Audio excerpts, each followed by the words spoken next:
Sveiki, mano vardas Aušra Dubonikė. Kartu su vyru Gediminu esame įkūrę lyderystės kasdienybėje erdvę Bostono arbatėlę, kur dalyjamės gražiomis, mus įkvepiančiomis istorijomis. Ir aš vedu laidas, o mano vyras Gediminas rengia straipsnius, kuriais dalyjasi su Lietuvos žiniasklaida. Šiandien pas mus svečiuose Diana Jutkevič, kuri kartu su savo bendražygėmis yra įkūrusi asociaciją Angelų mamos. Šią asociaciją jos būrė bendruomenę žmonių, kurie palaikytų, padėtų mamoms ir jų artimiesiams, kurios patyrė nėštumą ir išgyveno kūdikio netektį. Taigi, Diana, labai smagu, kad šiandien atvykote ir įrašinėjame šitą laidą. Sveiki, man irgi labai malonu, kad pakvietėt ir kad jums rūpi irgi šitas temos, tai labai dėkoju už kvietimą. Diana, papasakokit, kaip kilo mintis įkurti šitą asociaciją, nuo ko viskas prasidėjo? Tai iš tikrųjų kaip ir tikriausiai daugelis socialinių iniciatyvų įkuriama per asmeninę patirtį.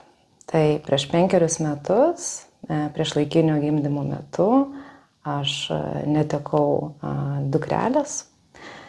Tai ta mano išgyventa patirtis, tas mano visas kelias mane kažkaip vedė prie tam tikros bendruomenės įkūrimo. Ir praėjo nemažai 4 metai, kol ta idėja įgavo formą ir kol atėjo tie žmonės, kurie kartu su manimi, su panašia patirtimi galėtų veikti, kad kuo mažiau,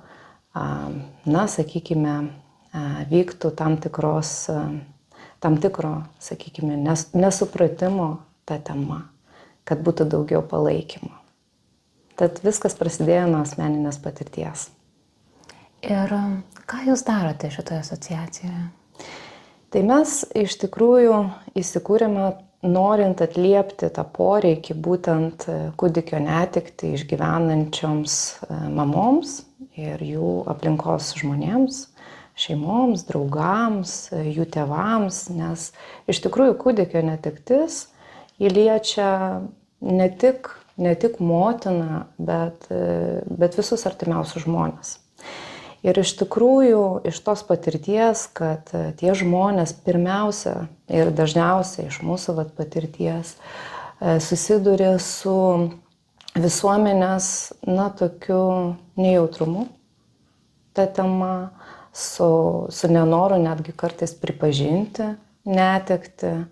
Ir todėl mes nusprendėme, kad reikalinga tokia platforma, kurioje būtų viskas vienoje vietoje, kur žmonės galėtų surasti informaciją, visų pirma palaikymo brošiūras, literatūrą,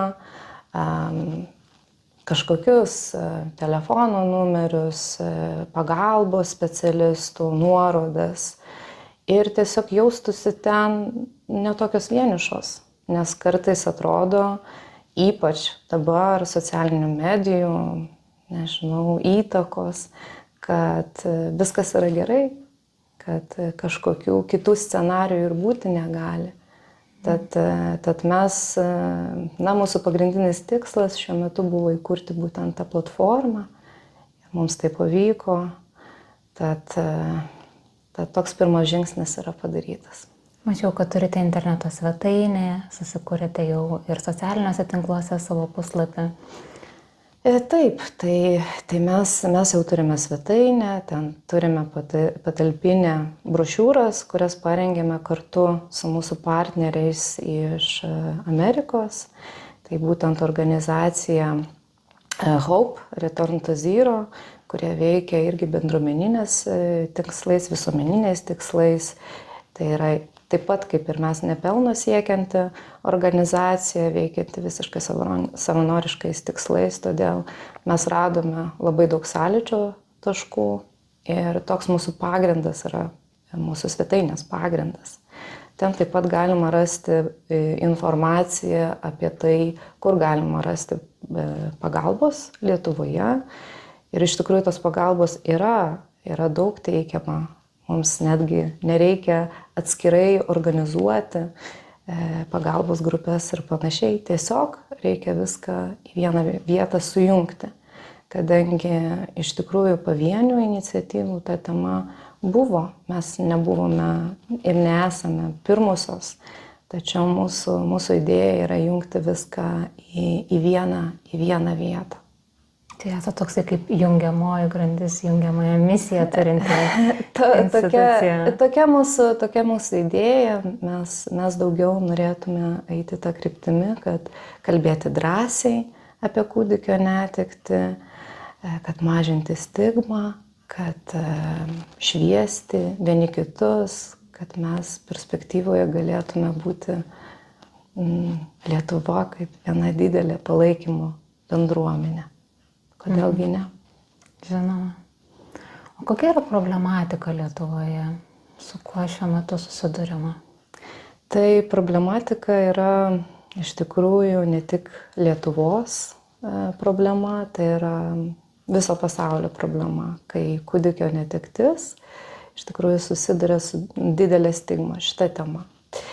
Ir moteris, ir ne tik jo šeimos nariai, artimiausi irgi, susiduria su gėdos jausmu, nenori apie tai kalbėti, nenori to pripažinti, nes jaučia didžiulį visuomenės spaudimą. Ir iš tikrųjų, pasaulio sveikatos organizacijos duomenimis, tai tas labai sakykime, veikia pačią psichinę sveikatą moters, nes jeigu ji neturi palaikymo, negali išgyventi gedulo, ji gali tikrai susidurti su psichologinėmis problemomis. Ir tai yra globali problema, visame pasaulyje apie tai kalbama, yra skirtingos kultūros, skirtingai ir tai yra sakykime, žiūrima į kūdikio netektį, bet be abejonės visi susiduria su tais pačiais dalykais kaip gėdos jausmas, stigma ir nenoras pripažinti galbūt kartais savo netekties, pasidalinti savo patirtimi. Juk šita netektis jinai gali būti tokia net ir daugeliui nežinoma. Jeigu tai yra pirmieji nėštumo mėnesiai, kuriuo metu yra prarastas kūdikis, tai gali būti, kad kaiminystėje, darbe, draugų rate, net galbūt niekas net nežino ir nežinojo, kas įvyko, tai tas toks yra neakivaizdumo jausmas ir kartu, kaip sakot, nekalbėjimas, jisai nesidalymas, neišgėdėjimas, jisai gali sukurti tokią labai nemalonę, trauminę kažkokią patirtį. Taip. Ir iš tikrųjų... Bet kurios kitos psichologinės kažkokio sunkumo. Taip. Ir Lietuvoje iš tikrųjų teisinė bazė, jeigu mes paimtume iki 2018 metų vaikutis iki 22 savaitės nebuvo kaip ir teisiškai laikomas žmogumi, jo negalima buvo iš tikrųjų oriai palaidoti, su juo atsisveikinti. Tačiau ši situacija pasikeitė, teisiškai mes tikrai turime sutvarkytą teisinę bazę, kaip realybėje realizuojama, koks yra laidojimo algoritmas ir kiti, sakykime, proceso dalis, kitos proceso dalis kol kas nėra labai, aišku, todėl kad kiekviena ligoninė visgi sprendžia šios klausimus įvairiai. Tad mūsų viena iš krypčių irgi bus užmegzti būtent bendradarbiavimo su ligoninėmis ir kalbėti, kur mes galime irgi padėti kaip asociacija, kokiu būdu prisidėti prie to, kad moteris ir jos aplinkos žmonės žinotų, kad turi galimybę atsisveikinti, palaidoti vaikelį, kaip tą daryti. Tiesiog kaip ir įstatyminę bazę mes turime, bet kiek tai realiai veikia, sunku pasakyti. Tai ir kaip jūs sakėte, kad būtent ta patirtis, kurios gali ir nežinoti aplinkinė, ne, jeigu tai yra kažkaip labai trumpai buvo, tai iš tikrųjų todėl daug ir statistikos nėra.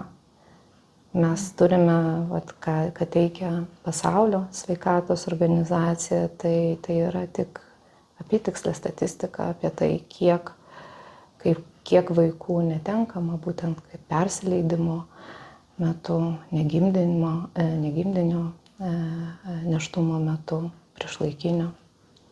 Tai ta problematika jie egzistuoja labai plačiai. O Diana, ką patartumėt, kai susiduriam su žmogum, su moterim ar su jos aplinkos žmonėmis, kurie patyrė kūdikio netektį? Tai, ypač jeigu pats nesi to patyręs, tikrai yra sudėtinga, kartais norisi kažką pasakyti, bet nežinai, kas yra tinkama, lyg norėtųsi kažką padaryti, bet nežinai, ką dera tuo metu daryti. Ką patartumėt, ką tinka sakyti, o ko geriau nesakyti, ką dėrėtų daryti, o ko geriau nedaryti? Tai čia mums tikrai padėtų empatija, atvirumas ir tiesiog buvimas šalia. Tai čia pirmieji dalykai. Būkime šalia tų žmonių, tikrai pripažinkime netektį, nes dažnai, kad ir mums merginos, moteris pasakoja, kad nepripažįsta netekties, pavyzdžiui, net patys artimiausi. Tai vienas iš tų būdų, tai pripažinti, visų pirma pripažinti, priimti jos ir jų patirtį ir tiesiog, nesakyti patarimų, nesakyti, kad viskas bus gerai, nesakyti, kad dar jauna pagimdysi, nesakyti, kad džiaukis, kad turi bent gerą sveikatą, todėl kad tai yra labai žeidžiantis žodžiai, žeidžiantis, terminai, sakykime, ir jų reikėtų vengti.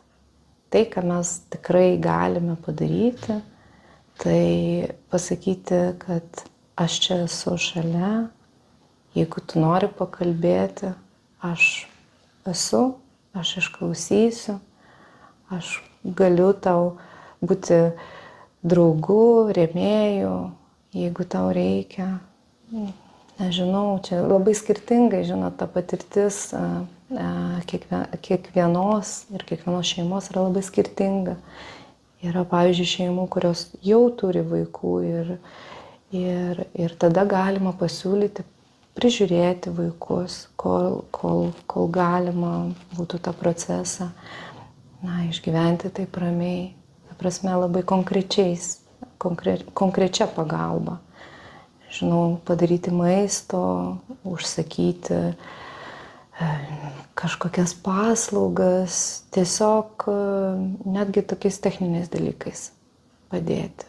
Bet esminis dalykas tai yra empatija ir buvimas šalia. Kartais, jeigu žmogus dvejoja, sakyti ar nesakyti, geriau nesakyti nieko, būti šalia, apkabinti ir to tikrai pakaks. Šties tai yra stebuklingas vaistas. Kai žinai, kad kitas žmogus yra šalia ir iš to kartais gimsta kažkokie netikėti dalykai. Aš kartais irgi turėjau patirtį su kolegė, kuri patyrė kūdikio netektį ir ne vieną. Tai taip irgi, bebūnant šalia, spontaniškai gimė labai gražus tolimesni žingsniai. Mes ėjome bažnyčią, melstis kartu. Bet irgi pradžioje galvojau, o ką dabar sakyti, o ką daryti. Kaip apkabini, kaip būni, kaip paverki kartu. Tai paskui kažkaip Atsiranda tas ryšys, kai jau gali ir žiūrėti, gal kažką galiu padėti, kažko galiu prisidėti. Taip. Kai atsiveria kitas žmogus, pasidalija savo skausmu. Jei tuo metu buvo labai aktualu, tai kad negalėjo palaidoti savo kūdikio, tai nerado vietos, tai mes bažnyčioje galėjom tą įprasminti, širdelės pakabinti. Taip. Tai iš tikrųjų ritualai tai irgi tas dalykas, kuris labai padeda. Tad pasaulyje tikrai yra įvairių akcijų. Pavyzdžiui, kai kurie sodina medelius, tiesiog tokį mišką atminties, kai kurie riša kaspinėlius, kai kurie leidžia balionus baltus į dangų ir panašiai. Bet kai kurie kūrė tokius atminties, sakykime, sodus, netgi taip galima būtų pasakyti, kur sodina ar tai virtualias, ar gyvas gėles, steigia fondus, steigia stipendijas, būtent mirusio kūdikio intenciją. Ir tų pavyzdžių yra pakankamai daug. Mes savo, pavyzdžiui, svetainėje kviečiame pasisodinti virtualų medelį ir taip kažkaip pagerbti kūdikėlio netektį. Kas irgi yra labai svarbu yra duoti vardą, nes dažnai galbūt bijo netgi duoti vardą, nes mirė toks mažutis, tai kaip čia. Bet tada vėlgi yra kitas ryšys. Tai irgi labai svarbu padaryti, mano nuomonė. Vardas žmogui labai svarbus. Taip. Visi turim vardą. Taip. Ir tų mažiausių irgi nereikėtų pamiršti ir tikrai suteikti jiems vardą, netgi jeigu nebuvo suteiktas vardas. Manau, kad niekada nevėlu tai padaryti. Tokie svarbus dalykai, apie kuriuos užsiminėt, ritualai, vardai. Kas dar, Diana, yra svarbu šitoj patirtyje? Nelikti vienai, neužsidaryti, nekaltinti savęs, neneigti savo patirties, priimti taip, kaip yra, nesistengti kažkaip reaguoti taip, kaip reikia, taip, kaip priimta. Todėl, kad kiekvienos moters ir kiekvienos šeimos patirtis, kūdikio netekties tema yra visiškai skirtinga. Tad čia netgi nėra vieno kažkokio recepto, ką konkrečiai reikėtų padaryti, kaip reikėtų, jaustis ar nesijausti. Tiesiog priimti savo būseną, priimti. Ir tikrai nebijoti kreiptis pagalbos, kreiptis paramos. Lietuvoje tikrai yra puikių galimybių tą pagalbą gauti. Bet ta pirminė pagalba turėtų ateiti nuo artimiausių žmonių. Tai būtų irgi labai, labai prasminga, kad tie žmonės nevengtų kalbėti ir būti šalia, nepabėgtų, nes kai kurie tai padaro. Mačiau, jūsų interneto svetainėje yra pasidalymas, kaip būti tėčiui, močiutei ir kitiems artimiesiems, net skirtingai klasifikuojant. Taip, tai yra svarbu, nes kartais irgi užmirštama, kad ne tik moteris, ne tik mama išgyvena netektį, bet ir artimiausi žmonės, tokie kaip mamos tėvai arba tėčio tėvai, partneris, tėvas savaip irgi išgyvena netektį. Galbūt apie jį dažnai net pamirštama. Ir todėl tam tikros brošiūros, tam tikra informacija skirta būtent kaip kalbėti su tėvais, su tėvu, kuris neteko kūdikio. Ne? Vėlgi tėvai, kurių vaikai neteko kūdikio, irgi turi labai sudėtingą patirtį, nes vienas dalykas jie gedi anūko ar anūkės, o kitas dalykas, kad nerimauja ir tikrai rūpinasi savo vaiku.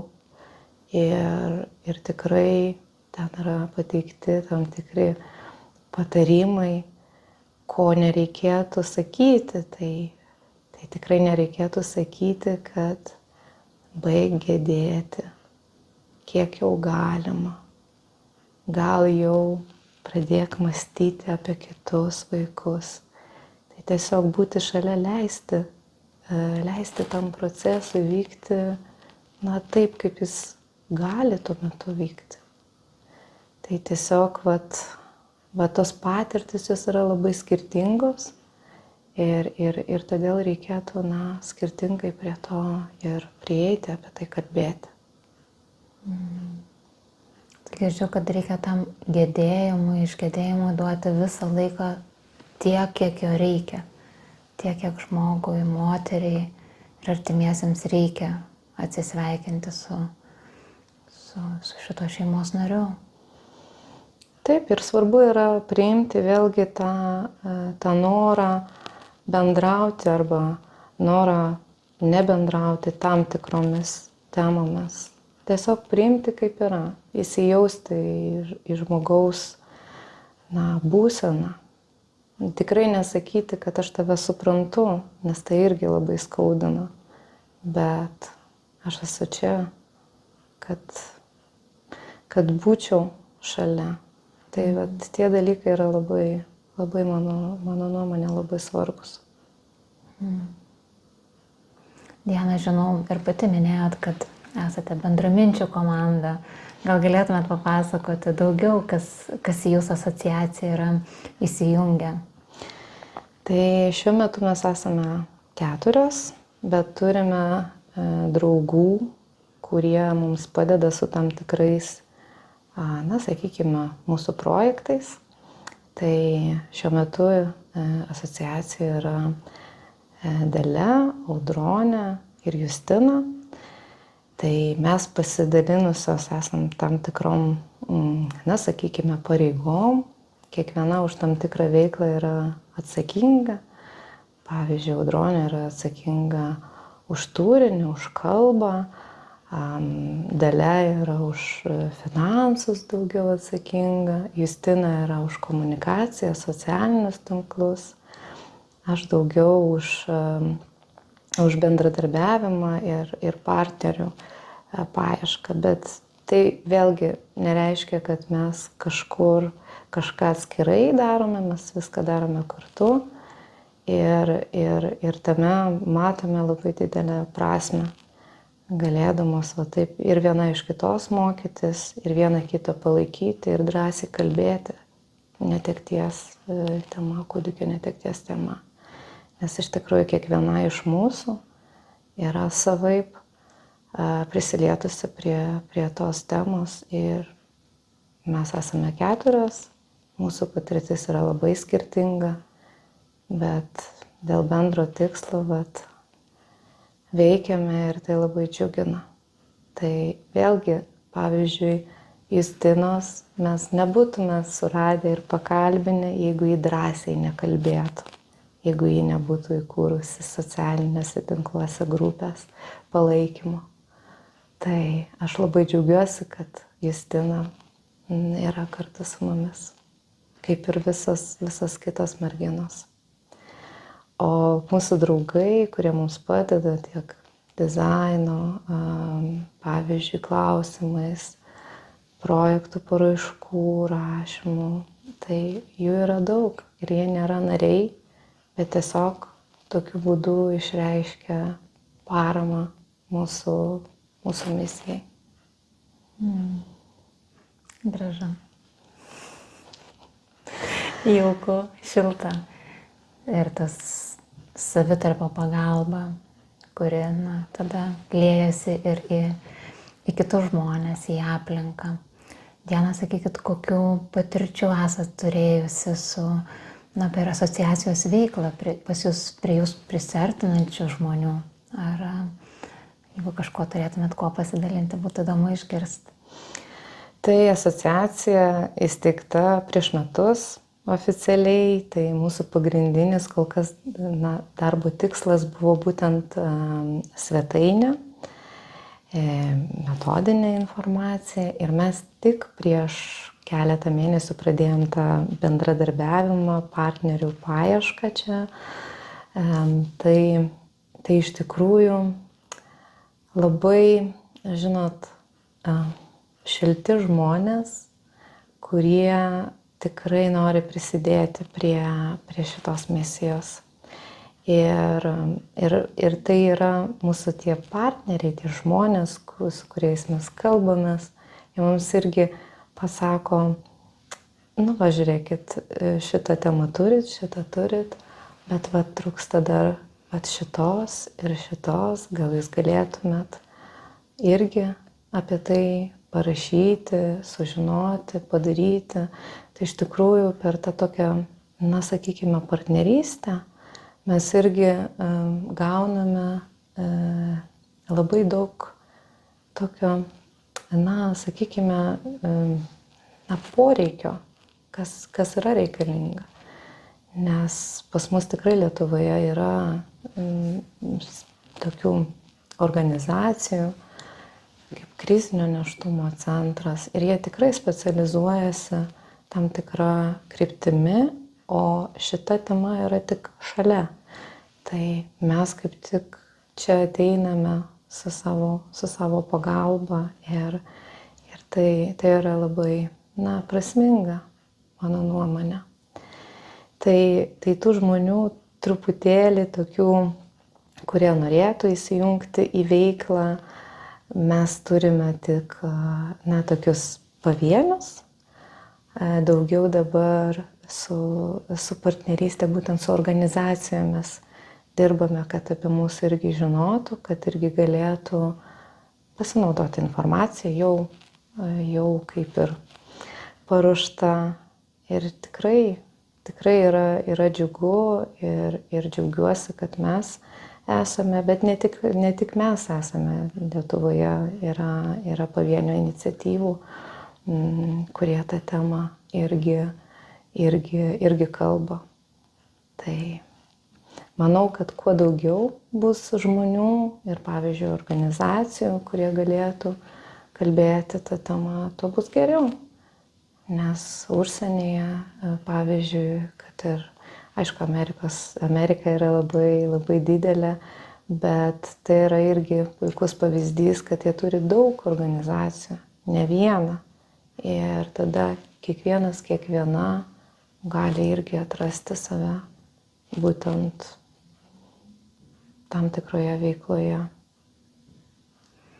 Diana, o jeigu kažkas iš beklausančių mūsų norėtų, man įdomu, aš norėčiau kažko prisidėti, galbūt kažko galėčiau būti naudingas ar naudinga, ko jums šiuo metu reikėtų asociacijai? Kokios pagalbos labiausiai tikėtumėtės? Tai mes esame visų pirma atviri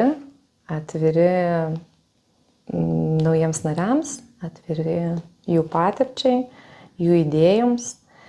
Ir kadangi šiuo metu esame įsijungę į būtent Lietuvos mastų organizuojamą iniciatyvą Žvelk giliau, tad ieškome tikrai moterų arba šeimų, kurios norėtų dalintis savo patirtimi viešai, apie tai kalbėti renginiuose, televizijoje, radio laidose.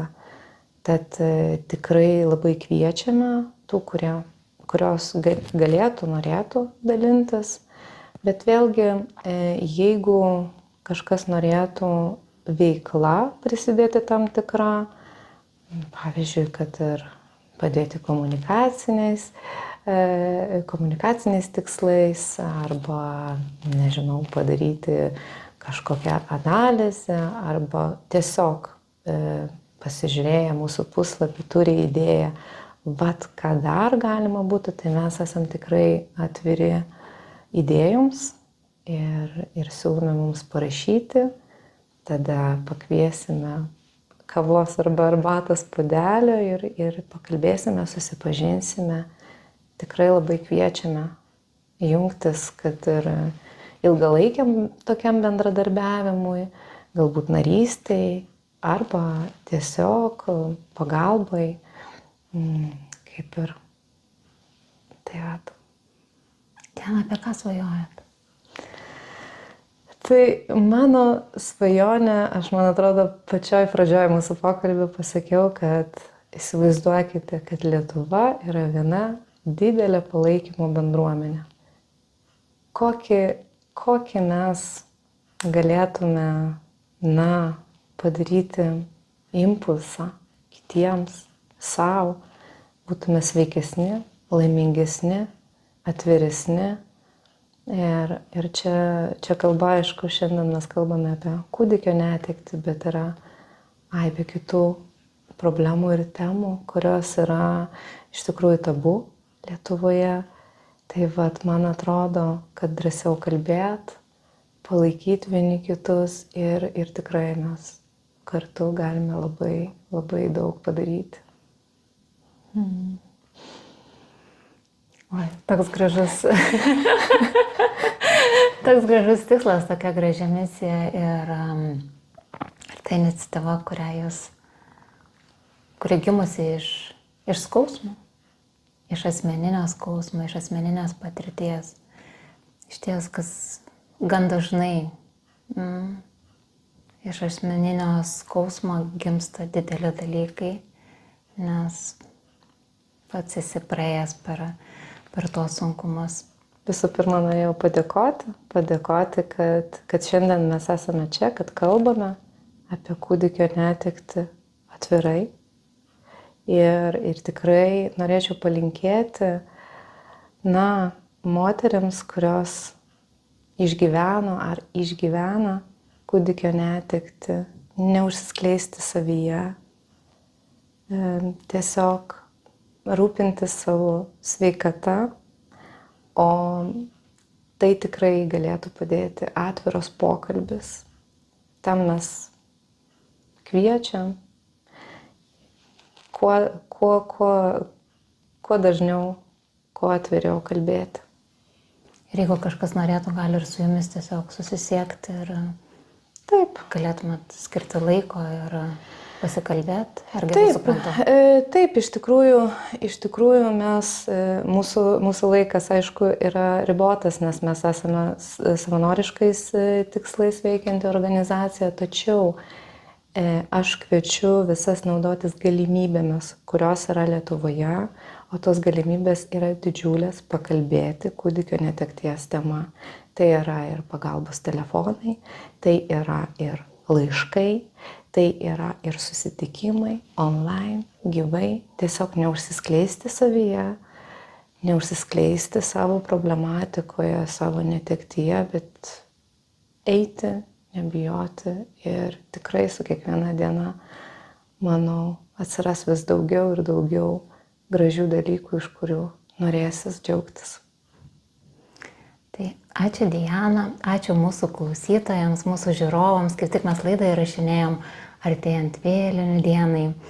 Su Diana esam užsidegusi žvakutę ir kiekvienas galim, tiesiog kai turim šitų dangaus angelėlių išėjusių iš mūsų tarpo, juos prisiminti, juos paminėti ir toliau burti tą mūsų gyvų žmonių bendruomenę ir anapus išėjusių angelų bendruomenę. Tai ką, ačiū Diana, ačiū mūsų žiūrovams, klausytojams ir iki kitų malonių susitikimų. Ačiū labai už pokalbį, Aušra. Dėkoju.